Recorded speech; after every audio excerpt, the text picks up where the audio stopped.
balik ke pertanyaan Pak Suding, termasuk perkara Zaro Prikar. Ini menjadi perkara prioritas kita, yang di dalamnya memang sedang kita dalami nih Pak Suding. Sedang kita dalami. Tapi fakta yang ada ketika kita masuk, kita ketemu duit 1T, ya, dan SOP kita juga jelas. Ketika anak-anak masuk, itu bagaimana menjaga supaya 1 lembar nggak hilang atau 1 ikat. Itu selalu kita wajibkan dia bawa keluarganya, bawa ketua RT, dan tidak boleh menghitung kecuali orang bank. Sehingga clear and clean ketika barang tersebut bisa dibawa. Ini kira-kira mekanisme berdalam yang saya buka sekarang di Komisi 3. Kira-kira seperti itu sehingga kita bisa jamin bahwa jaksa kita terjaga ketika membawa itu. Fakta yang kedua ketika kita temukan uang ini rentang waktunya panjang pengakuan Zaro Prikar. Sehingga yang menjadi tantangan kita adalah membuktikan sebanyak ini dari siapa saja. Dari siapa saja, kemudian ke siapa yang akan digunakan suap, atau apakah uang ini titipan hakim atau penegak hukum lain. Nah ini masih sedang proses. Apa bukti prosesnya? Zaro Prikar sekarang sedang kita kejar TPPU. Kita berharap dia mau bercerita banyak Pak Sudi. Termasuk di persidangan. Ada pertanyaan publik kenapa tidak dicantumkan? Kita nggak berani juga mencantumkan apabila jaksa tidak bisa membuktikan penuh tentang Gulaku umpamanya atau tentang siapa gitu. Nah proses tetap berjalan. TPPU ini pun sampai sekarang ini ada 8 aset rumah mewah, ada 7 bidang tanah, hampir seluruh aset yang terindikasi selama beliau menjabat tersita dengan jaksa di perkara TPPU. Ini salah satu pintu yang kita harapkan Zaro Prikar pikirannya menjadi terang Mas Sudi. Dia bisa ingat lagi. Nah kira-kira itu yang kita sedang lakukan.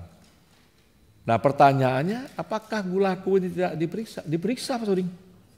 Sudah 2 kali panggilan kita sedang dalami. Apakah dia tersangka atau tidak?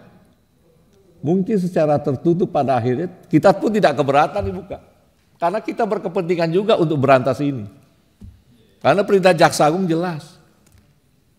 Kalau bebas, gini Pak Jampitsus, kalau memang ada perkara yang dianggap penting sekali dalam hal proses penyidikan mau dibuka terang-terangan, kita tertutup. Dan gitu, nanti kita bikin. Tapi kalau memang masih bisa dijelaskan secara umum ya tetap terbuka. Ya silakan. Jadi saya pun tadi bilang ke Dirdik saya batasi karena ini terbuka. Kita juga nggak mau anak-anak kita di lapangan ini kesulitan nih. Tapi pada akhirnya nggak mungkin kita gantung, pasti ada keputusan nih. Tapi tolong beri waktu kami, karena semua perkara ini tidak semua sama. Ada yang bisa singkat cepat kita lakukan, kejar CCTV, kejar apa cepat kita bisa buka.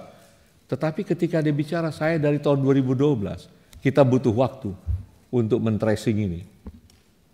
Men-tracing ini dari alat bukti lain, selain dari secari kertas memang kita akui ada tulisannya. Tapi barang bukti ini harus dihidupkan kembali oleh kekuatan alat bukti lain. Sedang kita dalami Pak Sudi. Kami mohon dukungan Komisi 3, mudah-mudahan ada juga masukan ke kita. Sehingga kita juga bisa tertuntun dalam proses uang sebesar ini dan banyak. Yang jelas perintah kepada kami sudah jelas, bersihkan semuanya. Bersihkan semuanya agar kita harap bagaimana perintah untuk membersihkan BUMN, bersihkan Pertamina, bersihkan Krakatausil, ini bisa terlaksana dengan baik sepanjang rekan terdekat kami hakim dapat 1 garis. Nah ini kira-kira kami tidak ada keraguan sedikit pun, kami tidak ada yang ditutupi, cuma ini faktor teknis pembuktian. Teknis pembuktian yang kami pun tidak keberatan. Nanti pada satu waktu apabila Jaksa Agung menyampaikan oke, tibalah saatnya kasus ini keputusan, diundang tertutup, kita akan buka semua BAP. Kita akan buka upaya kita. Tapi sekali lagi, kami butuh dukungan Komisi 3 untuk dapat menjelaskan ke publik bahwa ini sedang kita dalami. Kami berharap betul dari TPPU yang upaya kami memiskinkan koruptor, ya, termasuk Jaro Prikat ini, membuat ada 1-2 dari keluarga mereka, mudah-mudahan bisa kita tarik keterangannya, bisa kita membuat terang. Kami jamin yang menjadi keinginan Komisi 3, menjadi keinginan kami juga, untuk bagaimana membersihkan dan menuntaskan. Yang kami juga kaget Pak Suding, anak buah kami mau pingsan menemukan uang sebanyak itu tergeletak di lantai satu tim. Jadi percayalah Pak Suding bahwa kita berupaya keras untuk melakukan pembuktian tersebut dan kami senang. Sekali lagi saya garis bawahi, saya senang betul kalau mau dikontrol Komisi 3 secara terbuka.